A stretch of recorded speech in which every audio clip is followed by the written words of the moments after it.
अब छोलिया हो या लोबिया, सफेद चने या काले चने, सब कुछ मजेदार बने।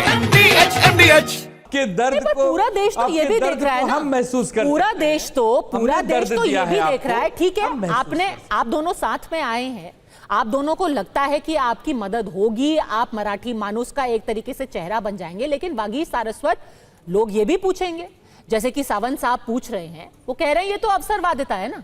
जब आपको लगा कि कुछ काम नहीं कर रहा, जब लगातार हमारे वोट नीचे जाते जा रहे हैं, और एक बार फिर से देखिए कि कैसे सीटें मनसे की खास तौर पर घटी हैं लगातार। शिवसेना का भी हम थोड़ी देर में दिखाएंगे, लेकिन मनसे का किस तरीके से राजनीतिक ग्राफ लगातार नीचे जाता रहा है।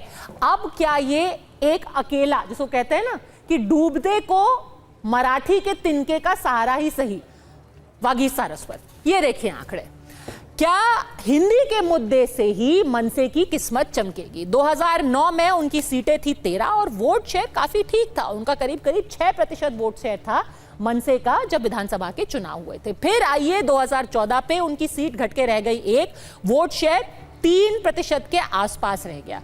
फिर जो अगला चुनाव हुआ था 2019 में, उनका वोट शेयर और भी घट गया, सीट थी 1 और वोट शेयर 2.5% से भी कम था। और 2024 के विधानसभा चुनाव में एक भी सीट नहीं थी और 2% से भी कम आपका वोट शेयर रह गया था।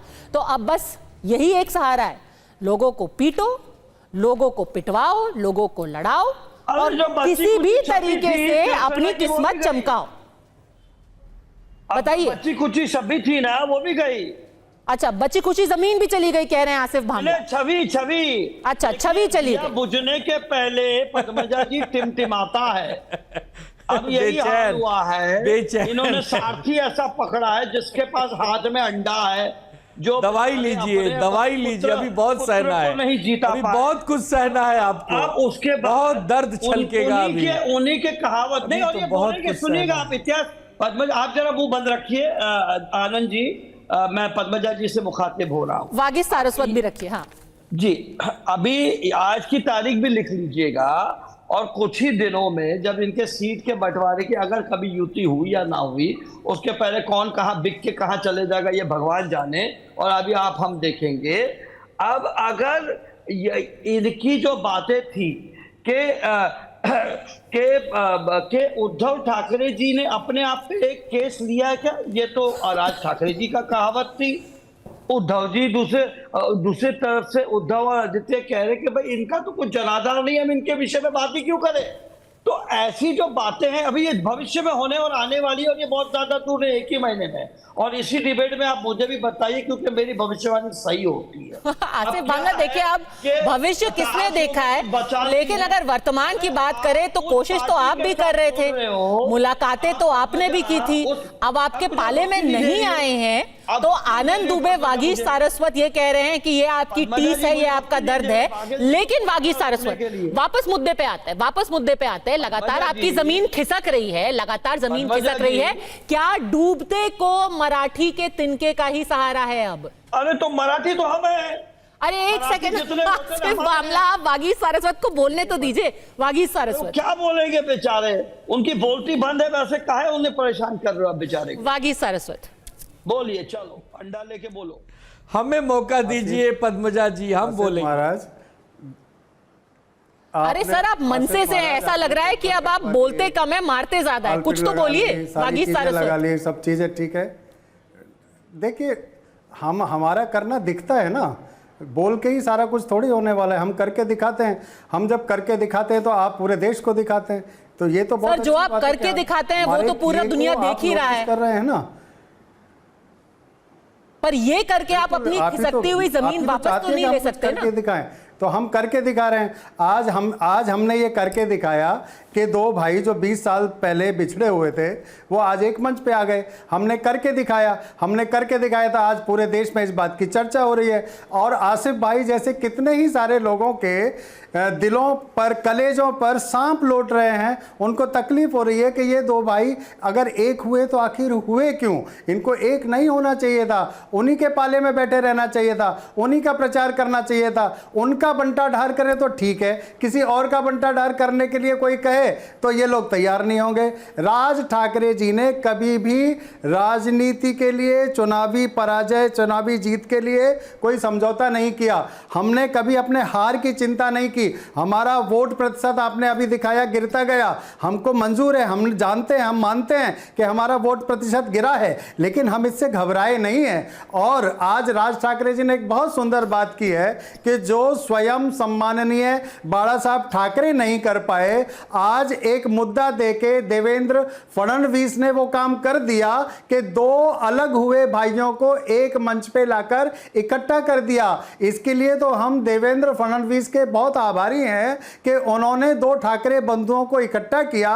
और जो ठाकरे ब्रांड थोड़ा सा कहीं कमजोर पड़ता हुआ दिखाई दे रहा था, आज इतना भक्कम तरीके से पूरे महाराष्ट्र में वो तैनात हो चुका है कि सारे राजनीतिक दल जमीन में मिलने की तैयारी में दिखाई दे रहे हैं। इसीलिए वो छटपटा रहे हैं और लगातार अब भी, जबकि आज ही मुलाकात हुई है, आज ही हमने विजय जल्लोष किया है, आज ही दोनों भाई एक साथ पूरे परिवार के साथ आए हैं, उसके बावजूद आज से ही ये कोशिश आसिफ मामला आप समीर जी से पूछेंगे ये बहुत सोच समझ कर राज ठाकरे ने बात की है। देखिए, एक तरीके से आपको श्रेय दे दिया है कि भाई बीजेपी ने वो कर दिखाया जो खुद बाला साहेब नहीं कर पाए, दो भाइयों को साथ नहीं रख पाए, घर का झगड़ा नहीं सुलझा पाए। चलिए, किया आपने, आपने अच्छे दिन ला दिए। आसिफ मामला हम चाह रहे थे, अच्छी बात है, सही बोला उन्होंने, मैं समर्थन करता हूं इस बात का। मैं राज ठाकरे जी का समर्थन करता हूं क्योंकि देवेंद्र जी जैसा विद्वान और अक्लमंद नेता महाराष्ट्र में न था, ना है, ना होगा। एक बात वो हो गई सिद्ध। अब उन्हें पता था कि ये दिया बुझ रहा है और टिमटिमा रहा है। इनका तो एक का तो बेड़ा गर्क हो गया बेचारों का, कांग्रेस और अन्य पार्टी के संग जाकर।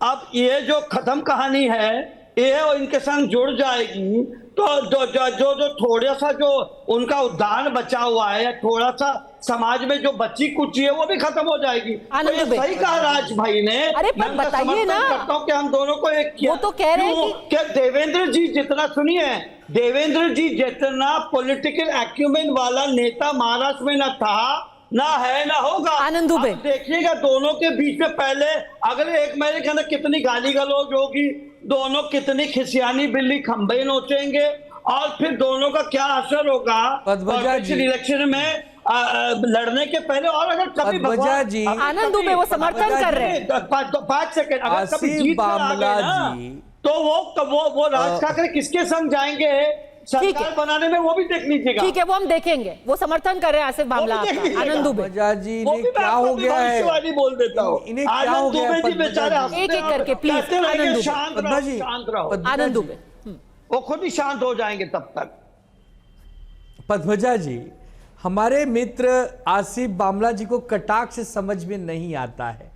राज ठाकरे जी ने कटाक्ष किया, पूरा देश समझ गया कि वो क्या कहना चाहते हैं कि जो बाला साहब ठाकरे जी नहीं मेल मिलाप करवा पाए, वो एक गलत महाराष्ट्र द्रोह की नीति लाने की वजह से हमारे दोनों नेता एक हो गए। इतना छोटा सा विषय अगर आपको नहीं समझता, इसमें भी आप अगर अपना बड़प्पन चाहते हैं तो आपके विवेक बुद्धि को बहुत बहुत प्रणाम है मेरे भाई। आप ऐसे ही हमको एक करते जाइए, आपको भगवान ऐसे ही सद्बुद्धि दे, आप हमें और मजबूत बनाते जाइए ताकि आप महानगर पालिका के भी चुनाव हार जाइए, आप विधानसभा के भी चुनाव हार जाइए और आप लोकसभा के भी चुनाव हार जाइए। क्यों? क्योंकि आप उदार हैं, करुणा के सागर हैं, आप दया निधि हैं, आप तो पूरी तरह से कभी कभी तो लगता है कि आप भगवान हैं। क्यों? क्योंकि आप तो लोगों की सेवा करने आए हैं, दो बिछड़े दलों को मिलाने आए हैं। कितने अच्छे निर्मल मन के हैं आप आसिफ भाई। आपने न कभी पार्टियां तोड़ी हैं, न कभी चुनाव चिन्ह चुराए हैं, न कभी नाम चुराए हैं,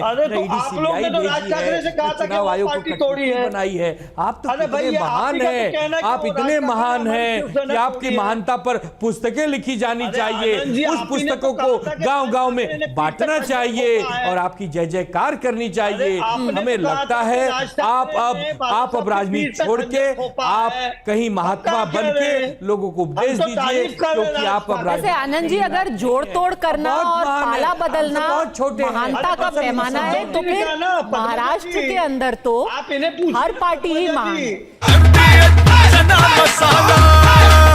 अब छोलिया हो या लोबिया, सफेद चने या काले चने, सब कुछ मजेदार बने। MDH